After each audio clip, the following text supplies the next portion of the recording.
노인네 진짜 말도 안 통해. 어머니 솔직히 말해보세요. 허리 아프다는 거 다 핑계죠? 손주 봐주기 싫으니까 그렇게 이기적으로 나오는 거잖아요? 그렇게 생각하고 있었구나. 꾀병 부린다고?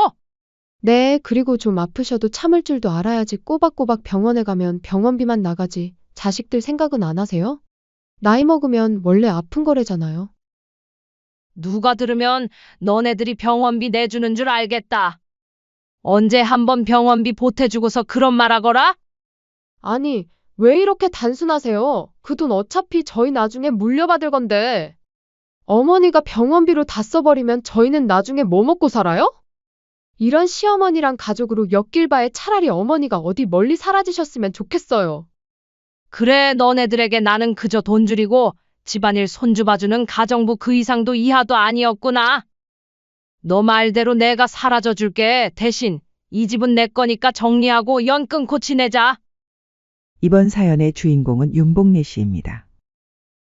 복래 씨는 올해 70세로 홀로 두 자녀를 키우며 살아온 강인한 여성이었죠. 사실 복래 씨에게는 남편이 없었습니다. 왜냐하면 큰아들 종현이가 8살, 딸 도연이가 5살이었던 35년 전. 남편이 갑작스런 교통사고로 세상을 떠났기 때문이었어요. 당시 복래 씨는 35살이었죠. 어떻게 두 아이를 혼자 키우지? 복래 씨는 막막했지만 포기할 수는 없었어요. 아이들이 엄마 없이는 살 수 없다는 걸 알고 있었거든요. 그렇게 복래 씨는 새벽 5시부터 밤 11시까지 온갖 굳은 일을 전전하며 두 아이를 키워냈습니다. 미싱사로 하루 8시간을 일하고 오후에는 식당에서 설거지를 했어요. 저녁에는 건물 청소까지 했죠.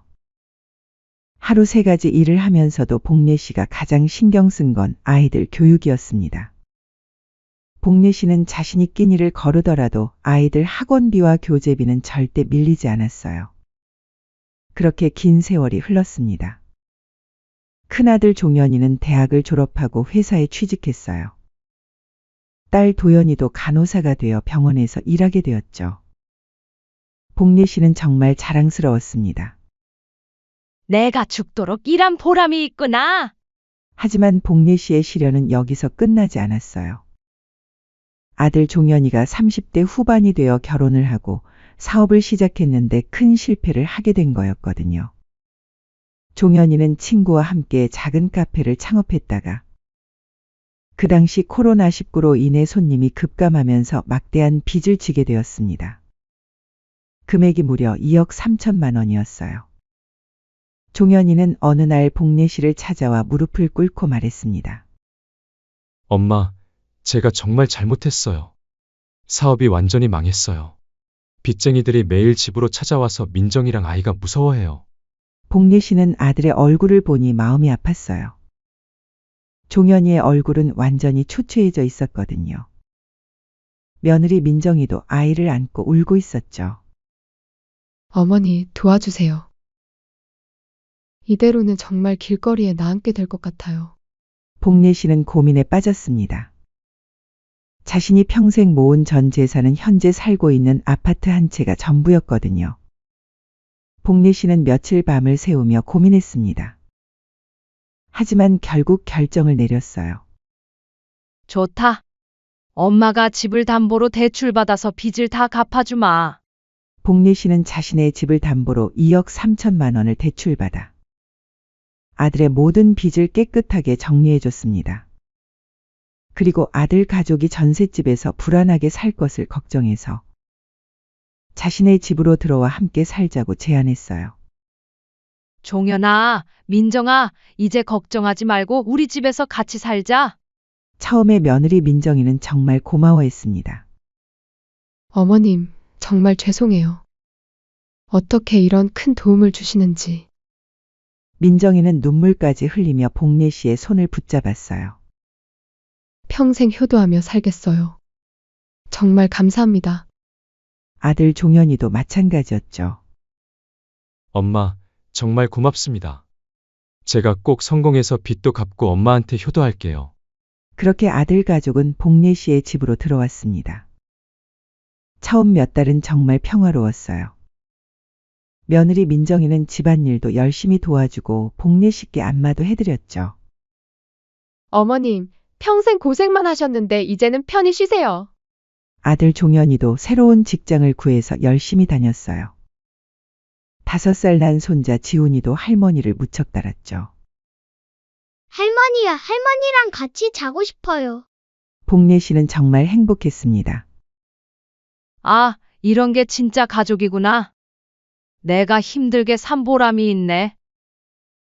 하지만 이런 평화로운 시간은 오래가지 않았어요. 함께 산 지 6개월 정도 지나면서 며느리 민정이의 태도가 조금씩 변하기 시작했거든요. 처음에는 미묘한 변화였습니다. 예를 들어 복례 씨가 설거지를 하려고 하면 민정이가 말했어요. 어머님, 제가 할게요. 어머님은 지훈이만 봐주세요. 언뜻 들으면 효부의 말 같았지만 실제로는 복례 씨에게 육아를 전담시키는 거였죠. 그 다음엔 이런 말을 했어요. 어머님, 어차피 집에 계시니까 빨래도 좀 해주시면 안 될까요? 제가 직장 다니느라 정말 바빠서 너무 힘들어요. 그러면서 민정이는 집안일을 하나둘씩 복례 씨에게 맡기기 시작했습니다. 처음에는 손자 지훈이 돌보기, 그 다음은 빨래와 청소, 그리고 나중에는 요리까지 모두 복례 씨의 몫이 되었어요. 복례 씨는 70세의 나이에 새벽 6시에 일어나서 손자 아침밥을 챙기고 어린이집에 데려다주고 장보기와 청소, 빨래까지 모든 집안일을 혼자 했습니다. 며느리 민정이는 직장에서 돌아와도 소파에 누워서 핸드폰만 보고 있었어요. 복례 씨가 조금이라도 힘들다는 표현을 하면 민정이는 이렇게 말했습니다. 어머님, 저희 나가서 일하는 동안 집안일 정도는 해주셔야죠. 다른 집 시어머니들은 다 그렇게 하세요. 복례 씨는 서운했지만 참았어요. 하지만 며느리의 요구는 점점 더 과해졌습니다. 어느 날 민정이가 복례 씨에게 말했어요. 어머님, 지훈이 학원비가 부족해서 30만 원만 도와주실 수 있을까요? 그런데 그게 시작이었습니다. 어머님, 이번 달 생활비가 좀 부족해요. 어머님, 지훈이 옷 좀 사주시면 안 될까요? 어머님, 제가 직장에서 회식이 있는데 용돈 좀. 복례 씨는 자신의 적은 연금으로 생활비까지 보태주게 되었어요. 그러면서도 집안일은 여전히 복례 씨의 몫이었죠. 복례 씨가 조금이라도 불편해하는 기색을 보이면 민정이는 대놓고 짜증을 냈습니다. 어머님, 그럼 저희 나가서 살까요? 어차피 집도 어머님 거니까. 저희가 여기 있는 게 불편하시면 말씀하세요. 복례 씨는 이런 말을 들을 때마다 가슴이 아팠어요. 하지만 참았습니다. 아들과 손자를 생각해서요. 다행히 딸 도연이와 사위 기석이만큼은 복례 씨를 변함없이 챙겨줬어요. 도연이는 일주일에 한 번씩 복례 씨를 찾아와서 안부를 물었죠. 엄마, 많이 힘드시죠? 제가 도와드릴 것 없어요? 사위 기석이도 복례 씨께 정말 잘했어요. 장모님, 몸은 괜찮으세요? 병원 검진은 정기적으로 받으시고 계시죠? 기석이는 복례 씨의 병원비도 항상 챙겨드렸어요. 복례 씨는 도연이 부부가 올 때만큼은 정말 행복했습니다. 그래, 이런 게 진짜 자식이지? 반면에 아들 종현이는 집에서도 복례 씨에게 별로 관심이 없었어요. 회사에서 돌아와서는 민정이와 함께 방에 들어가 버리고 복례 씨와 대화하는 시간도 거의 없었죠. 그렇게 아들 가족과 함께 산 지 1년이 지난 어느 일요일이었습니다. 복례 씨는 평소처럼 손자 지훈이를 돌보고 있었어요. 아들과 며느리는 늦잠을 자고 있었고 복례 씨는 새벽 6시에 일어나서 지훈이 아침밥을 챙겨주고 있었죠. 할머니, 나 장난감 꺼내고 싶어요. 지훈이가 거실 장롱 위에 있는 큰 레고 박스를 가리키며 말했어요. 복례 씨는 의자를 가져다 놓고 조심스럽게 올라가서 장난감을 꺼내주려고 했습니다. 그런데 그때였어요. 장롱 위에 있던 무거운 이불 보관함이 갑자기 기울어지면서 복례 씨 쪽으로 넘어진 거였죠. 아, 복례 씨는 그 무거운 보관함을 피하려다가 의자에서 떨어졌어요. 등 뒤로 뚝 하는 무서운 소리가 났습니다. 복례 씨는 그 자리에서 일어날 수가 없었어요. 허리에 극심한 통증이 몰려왔거든요. 복례 씨는 바닥에 누워서 신음했지만 아들과 며느리는 방에서 자고 있어서 들리지 않았어요. 지훈이만 무서워하며 울고 있었죠. 할머니 왜 그래요? 일어나요. 그제야 아들 종현이가 방에서 나왔어요. 엄마, 지금 몇 시인데요? 일요일 아침 대바람부터 왜 이렇게 시끄럽게 해요? 종현아, 방금 허리를 다친 것 같구나. 병원에 가야 할 것 같아. 에이, 그냥 좀 쉬시면 나아질 거예요. 저는 어제 야근해서 너무 피곤해요. 원래 나이 들면 아프잖아요. 또 괜히 병원 가면 돈만 많이 나가죠. 복례 씨는 믿을 수 없었어요. 정말 심각하다고. 허리에서 뚝 소리가 났어. 엄마, 정말 많이 아프세요? 일어날 수가 없어. 병원에 가야겠어. 그런데 종현이가 한 말은 복례 씨의 가슴을 아프게 했어요. 오늘 조금 있다 민정이랑 약속이 있거든요. 여기 택시비 드릴 테니까 택시 타고 다녀오세요. 복례 씨는 말문이 막혔습니다. 그때 며느리 민정이도 방에서 나왔어요. 어머님, 무슨 일이에요? 이렇게 시끄럽게. 복례 씨가 상황을 설명하자 민정이는 휴대폰을 보며 말했어요. 어머님 혹시 입원하시는 거 아니죠? 내일부터 또 지훈이 봐주시고 집안일도 해주셔야 하는데. 복례 씨는 허리 아픔보다 마음이 더 아팠어요. 자신이 다쳤는데도 집안일 걱정만 하는 며느리를 보니 서러웠거든요. 결국 복례 씨는 혼자 병원에 갔습니다. 응급실에서 CT를 찍어보니 의사 선생님이 심각한 표정을 지었어요. 허리 디스크가 심하게 터져서 신경을 압박하고 있어요. 즉시 수술하지 않으면 하반신 마비가 올 수도 있습니다. 복례 씨는 깜짝 놀랐어요. 수술이요? 네, 응급수술이 필요해요. 보호자 연락처를 알려주세요. 복례 씨는 떨리는 손으로 아들 종현이에게 다시 전화를 걸었어요. 종현아, 엄마가 지금 병원에 있는데 수술을 해야 한대. 네? 수술이요? 갑자기요? 응급수술이래. 빨리 와줄 수 있을까? 전화 너머로 종현이의 한숨 소리가 들렸어요. 엄마, 아까 말씀드렸잖아요. 지금 정말 바빠요. 중요한 약속이 있어서. 제가 대신 민정이를 보낼게요. 민정이가 가면 되죠? 복례 씨는 허탈했어요. 수술 동의서에 사인해야 하는 급한 상황인데 아들은 약속이 더 중요하다는 거였어요.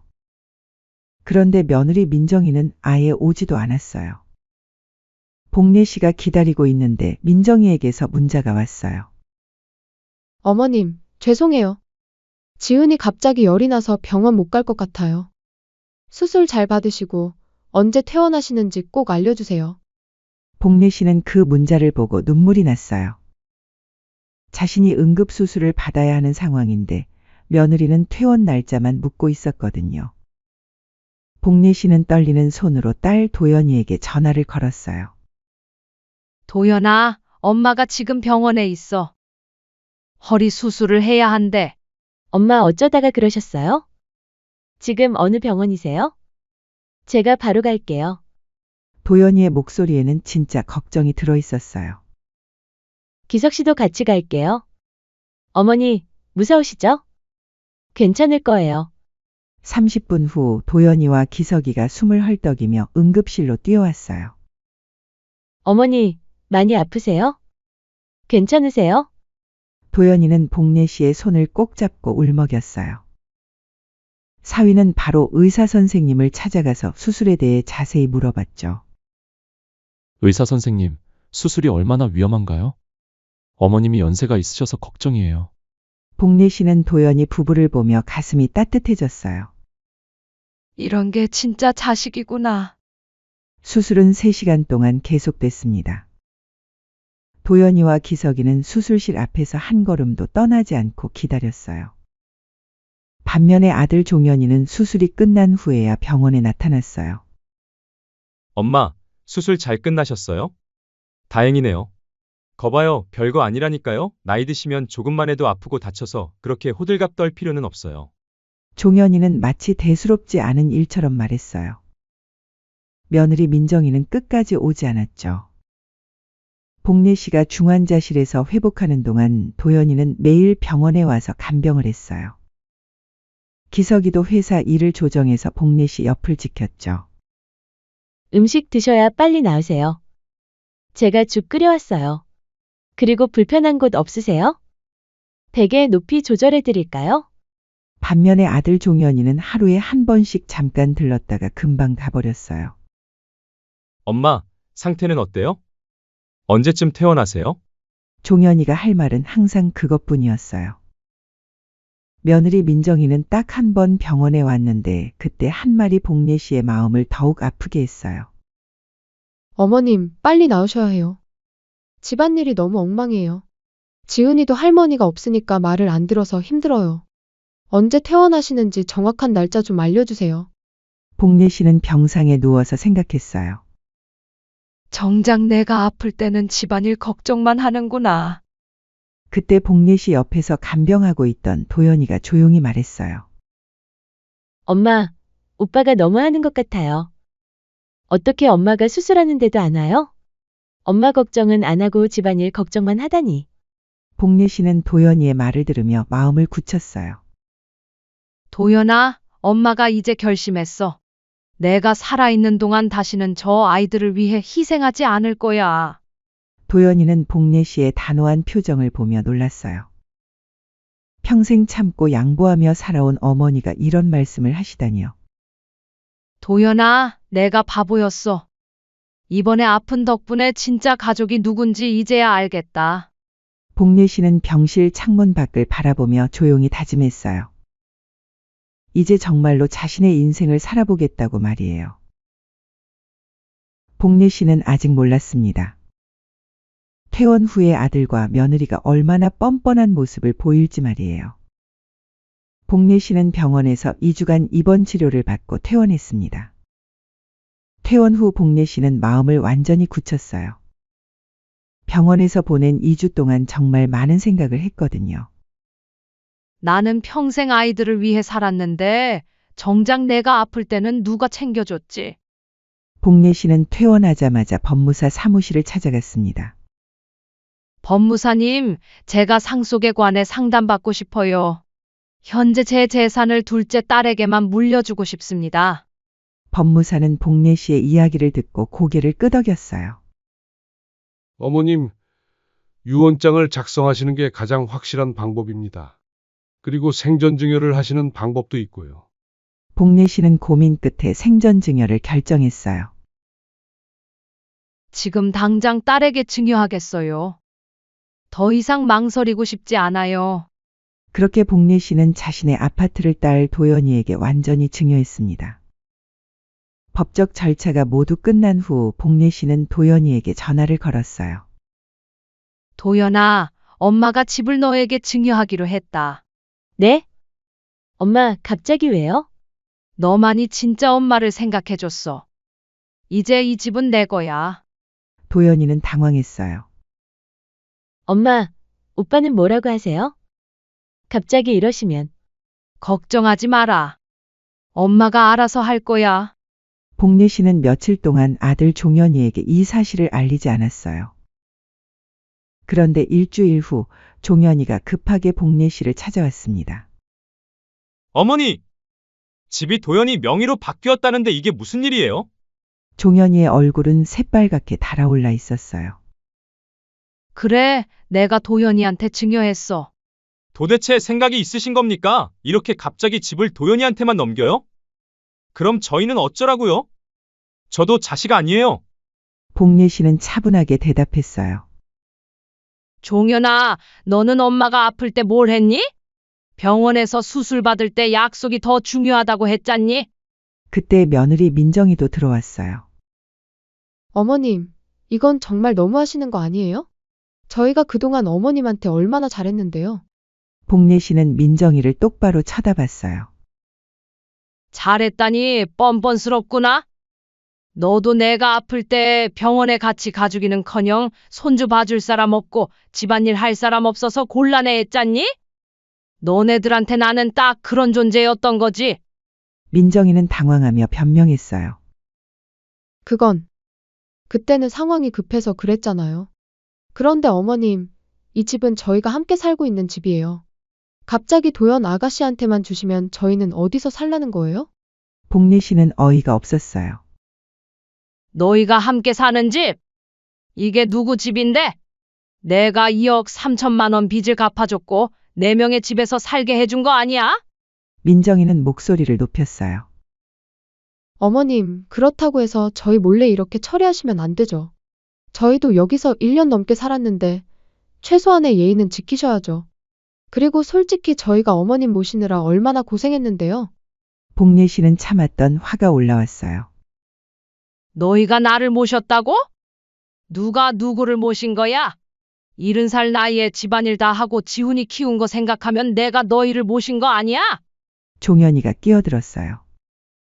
엄마, 그래도 집은 나중에 팔아서 나눠야죠. 공평하게 나누는 게 맞잖아요. 며느리 민정이도 거들었어요.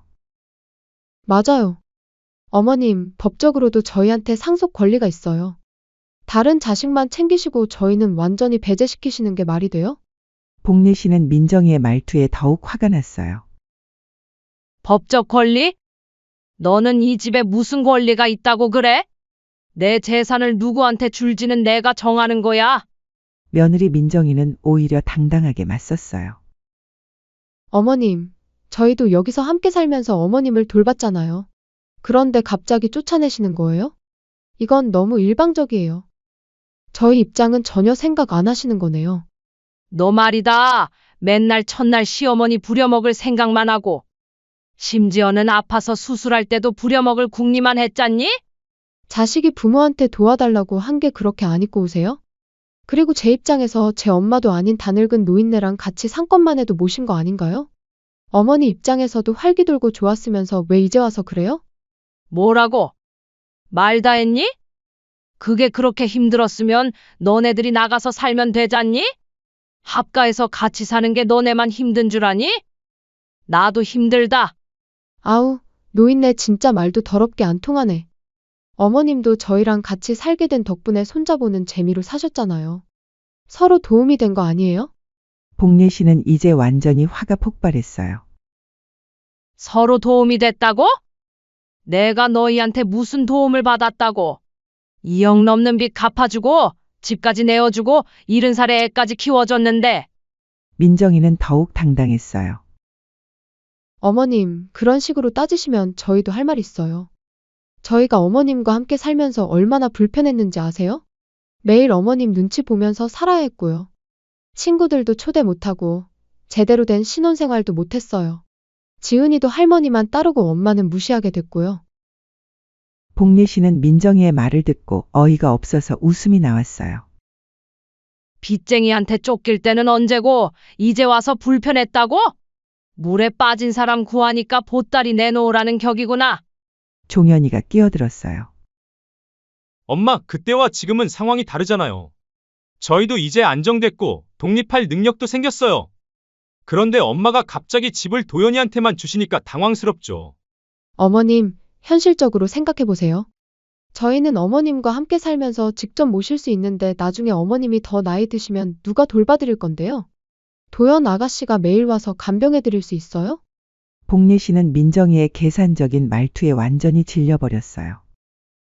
나중에 내가 나이 들면 너희가 돌봐준다고. 내가 수술할 때는 집안일 걱정만 하더니 이제는 간병해준다고. 지나가던 개가 웃겠구나. 민정이는 뻔뻔하게 대답했어요. 그때는 갑작스러운 일이라 당황했던 거예요. 평상시에는 저희가 잘 모셨잖아요. 어머님도 인정하셔야죠. 저희가 없으면 외로우실 거예요. 복례 씨는 이제 한계에 다다랐어요. 듣기 싫다. 그냥 나가거라. 이제 더는 너희와 엮이지 않을 거니까. 내가 바보였어. 너희 같은 애들을 위해 평생을 살았다니? 종현이는 당황했어요. 엄마, 진정하세요. 우리가 좀 흥분해서 그랬어요. 하지만 복례 씨는 돌아서지 않았어요. 나가라고 했어. 당장 짐 싸서 나가. 민정이는 오히려 웃으면서 말했어요. 좋아요. 나갈게요. 하지만 어머님도 후회하실 거예요. 저희 없으면 이 큰 집에서 혼자 얼마나 외로우실 건데요. 손자 지훈이도 못 보시게 되고요. 복례 씨는 문을 활짝 열어젖혔어요. 그건 내가 알아서 할 테니까. 당장 나가거라. 너희 같은 애들은 내 자식도 아니야. 종현이와 민정이는 결국 짐을 싸서 나갔어요. 나가면서도 민정이는 중얼거렸죠. 정말 고집센 시어머니를 만났네. 나중에 후회하실 텐데. 저희한테 다시 돌아오라고 하셔도 이제 안 올 거예요. 하지만 복례 씨는 전혀 후회하지 않았어요. 오히려 마음이 시원했거든요. 그날 밤 복례 씨는 딸 도연이에게 전화를 걸었어요. 도연아, 종현이랑 민정이가 나갔어. 네? 엄마, 무슨 일이에요? 복례 씨는 오늘 있었던 일을 차근차근 설명했어요. 도연이는 화가 났어요. 어머니를 돌봤다고요? 정말 뻔뻔하네요. 엄마 혼자 계시면 외로우시겠어요. 제가 자주 올게요. 복례 씨는 도연이의 말을 들으며 마음이 따뜻해졌어요. 하지만 복례 씨는 아직 몰랐어요. 아들 부부가 포기하지 않고 더 큰 복수를 계획하고 있다는 사실을 말이에요. 아들과 며느리가 나간 후 복례 씨는 처음으로 진짜 평화로운 시간을 보냈습니다. 1년 넘게 70살 나이에 새벽 6시부터 일어나서 집안일과 육아에 시달렸던 복례 씨에게는 정말 꿈만 같은 시간이었어요. 복례 씨는 오전 8시에 일어나서 여유롭게 커피를 마시며 아침을 시작했어요. 아무도 재촉하지 않고 아무도 눈치 주지 않는 자유로운 아침이었죠. 딸 도연이는 일주일에 2~3번씩 복례 씨를 찾아왔어요. 엄마, 많이 외로우시죠? 전혀 안 외로워. 오히려 이렇게 편한 게 처음이야. 복례 씨는 정말 그렇게 느꼈어요. 도연이는 올 때마다 복례 씨가 좋아하는 반찬들을 만들어 와서 냉장고를 가득 채워줬어요. 사위 기석이도 복례 씨 건강을 항상 챙겨줬죠. 장모님, 병원 검진은 정기적으로 받으세요. 제가 모시고 갈게요. 복례 씨는 도연이 부부와 함께 있을 때 진짜 행복함을 느꼈어요. 그런데 복례 씨가 평화롭게 지낸 지 한 달쯤 지났을 때였어요. 갑자기 아들 종현이에게서 전화가 왔습니다. 엄마, 저예요. 종현이의 목소리는 완전히 풀이 죽어 있었어요. 왜 전화했니? 엄마, 제가 정말 잘못했어요.